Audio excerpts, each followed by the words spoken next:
Picture this. It's May 3rd, 2007. You're at the Ocean Club Resort in Praia da Luz, Portugal. Now, in our heads, we all imagine this warm Mediterranean night, right? The kind where you'd leave a window open. Exactly.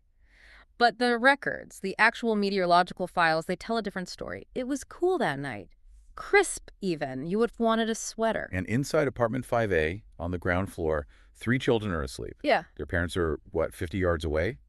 Dining at a tapas bar, it feels completely safe. It feels routine, and that routine is what the source material calls a false security loop. This checking system the McCanns and their friends had. Every 30 minutes someone goes back to check. It was supposed to be their safety net. It was. But we're looking at this now almost 19 years later, and we know that net had a catastrophic hole in it. A hole that opens up one of the most infamous missing person cases in modern history. 10 o'clock at night, Kate McCann goes to check. The door is open, windows open, the shutters are up, the bed is empty. And the scream that followed, "They've taken her! The bastards have taken her!" That line, it sets the entire narrative in stone from the first second. They have taken her. An abduction. An outside intruder. But that's not what this deep dive is about, just rehashing that timeline.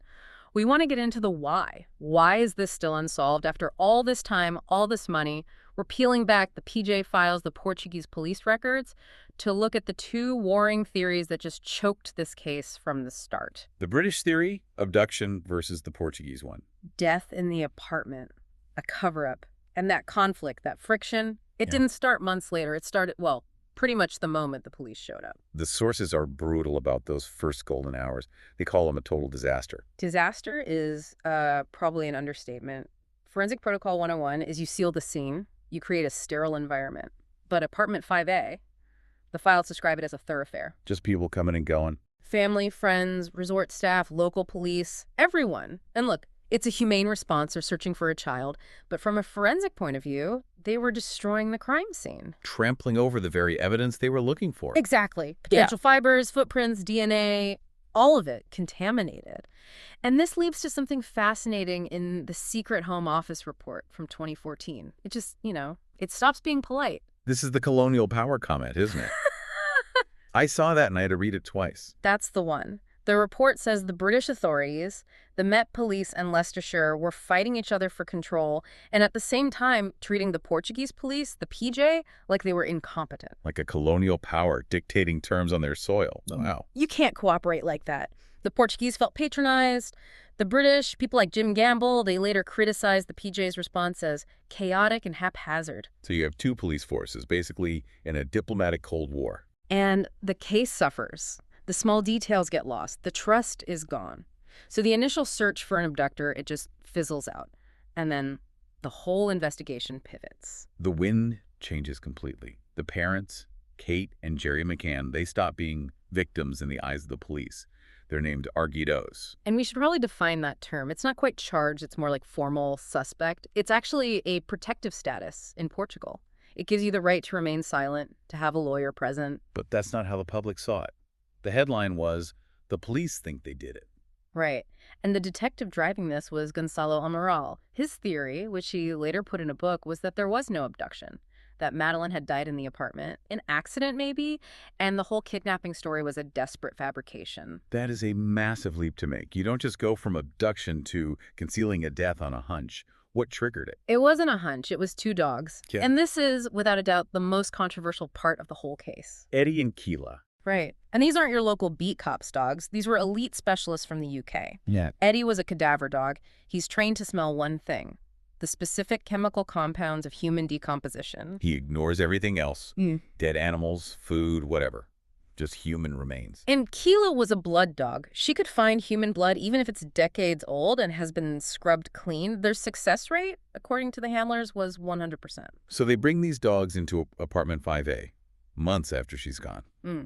What happens? The handler sends Eddie in first, and the dog alerts. He barks. He signals in 2 spots, behind the sofa in the living room and near the wardrobe in the master bedroom. Okay, so the dog is smelling the scent of death inside the McCann's holiday apartment. It gets more specific. They put down Cuddle Cat, Madeleine's little pink soft toy that Kate McCann had been carrying with her constantly. Eddie, the cadaver dog, alerts to the toy. Wow, alerting to the child's teddy bear. That is chilling. And then it gets even stranger. They take the dogs outside to the rental cars in the car park. The McCanns had rented a silver Renault Scenic. But, and you have to remember the timeline here, they rented that car 24 days after Madeleine vanished. Wait, 3 weeks later. 3 weeks later, and yet Eddie walks past the line of cars and alerts, clear as day, right at the boot of that Renault. How is that possible? If she died on May 3rd and the car isn't rented until the end of May, how does the scent get in the car? That is the question that convinced the PJ they were on the right path. Their theory was that the body was hidden somewhere nearby and then moved weeks later using that car. The dog alert was the bridge. Okay, but let's play devil's advocate. A dog alert is intelligence. It's not court-admissible proof. You can't cross-examine a spaniel. Absolutely, and that's why they took swabs. They took forensic samples from everywhere the dogs alerted, the sofa, the wardrobe, the car. They sent them to a top-tier lab in Birmingham, the FSS. And what did the lab find? Inconclusive. How can it be inconclusive? Oh. If the dog smells death, surely the science finds something. Not always. The lab report said they found cellular material, but the DNA was either too degraded or it was a complex mix of profiles. They couldn't say, this is Madeleine's blood or this is cadaverine. It could have been transfer DNA. What do you mean transfer? Well, say someone touches something that has the scent of decomposition on it, then they touch the car keys, then the keys touched the ignition. For a hypersensitive dog like Eddie, that tiny microscopic transfer might be enough to trigger an alert.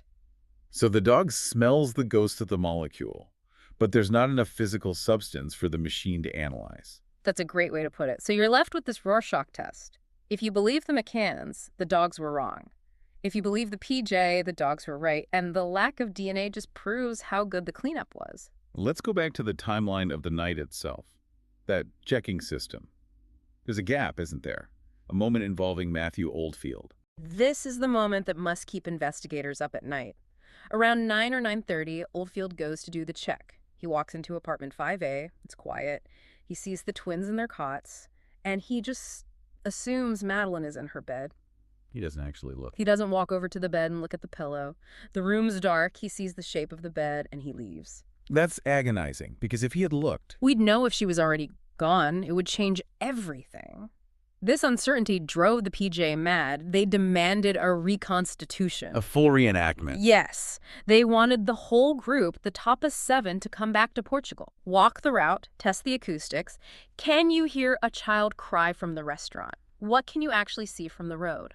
And it never happened. The friends refused to come back. Why would they refuse? If you're trying to help find her. Their lawyers likely advised against it. Remember, by then, the parents were arguidos. The friends probably feared they'd be walking into a legal trap, but for the investigation, it was a killer blow. That timeline is forever a set of estimates, not facts. And that timeline includes the window. Kate said it was open, the shutters were up. Right, the supposed exit route for the intruder. But the PJ files show the police question that. Those shutters are heavy, they make a noise when you lift them, and they question whether a draft could even move those heavy curtains in the way she described. Plus, there were no forensics on it. None. Kate's prints were on the window, which makes sense. But no intruder prints. No fibers, no scuff marks. It was a completely clean exit, almost. Too clean. So the case just stalls. It's caught in this deadlock between the two theories for more than a decade. The Arguido status is lifted in 2008. The files go cold until 2020. And then the Germans show up. This feels like the third act of a thriller. Christian Brickner. This completely changes the game. All of a sudden, we have a new suspect. And he's not a random burglar. He's a convicted rapist, a predator who was living in a camper van right there in Praia de Luz when Madeleine disappeared. And the evidence is very 21st century. It's hard data. It is. Cell tower data puts his phone near the Ocean Club on the night of May 3rd. He took a call at a critical moment. It puts him right there at the scene. And there was a more recent update from 2024 about his email account. Yes, German police found an old Hotmail account. They claim it had emails related to the killing, and that's their quote, and that he mass deleted the entire account right around the time she vanished. You don't wipe an entire email account unless you're hiding something big. It's a huge indicator of guilt. And here we are again, we hit the no body problem. Bruckner even wrote this chillingly arrogant letter from prison. I have it here. He writes, "Is there DNA of me at the crime scene? Is there a body? Oh, no, no, no. He's taunting them. He knows the law. German police have said publicly they believe Madeleine is dead. They're treating it as a murder investigation. The British police, however, still officially classify it as a missing person case. Why can't they just get on the same page? Different standards of proof. The Germans have a mountain of circumstantial evidence. The phone, his history, the emails. But they don't have that one piece of biological proof linking him to her. And without it, he knows he can just sit there and deny everything. So when we pull all these threads together, we've got a contaminated crime scene, police infighting, dogs that smell a crime that science can't confirm, and now a prime suspect who is protected by the simple, awful fact that there's no body. It leaves you with two paths. Path A is death in the apartment. It's built on the dogs, the timeline gaps, the lack of forced entry. It assumes a panicked cover-up. But it requires a conspiracy of silence from a whole group of professional people for nearly 2 decades. Which seems unlikely. So then you have Path B, the abduction, built on the open window and the terrifying presence of Christian Bruckner in the area. But it lacks a witness to the actual kidnapping. The main sighting was later seriously questioned, so there's no one who actually saw an intruder take her. Exactly. Both theories have a fatal flaw. One is missing a body, the other is missing a witness. And the truth probably slipped through the cracks between the two police forces in those first few critical hours. It's a sobering thought. We think, in our modern world, that no one can just vanish. Not with CCTV and DNA and all our technology. It really challenges our belief in the system. We want that clean, forensic ending. But Bruckner's taunt, no body, points to the dark reality. Sometimes without that physical proof, the truth is just a ghost. Shadows. Shadows and dogs barking at ghosts. So we'll leave you with this question. When you look at all material, what do you trust more? Do you trust the biological instinct of the cadaver dogs with a perfect record, even when the lab comes up empty? Or do you trust the digital footprint, the cell tower data that puts a known predator at the scene, even with no physical link? That's the choice. And in this case, neither has been enough to unlock the door to apartment 5A. And until that key is found, the vanishing at the Ocean Club will remain a locked room. That's our deep dive for today. Thanks for listening.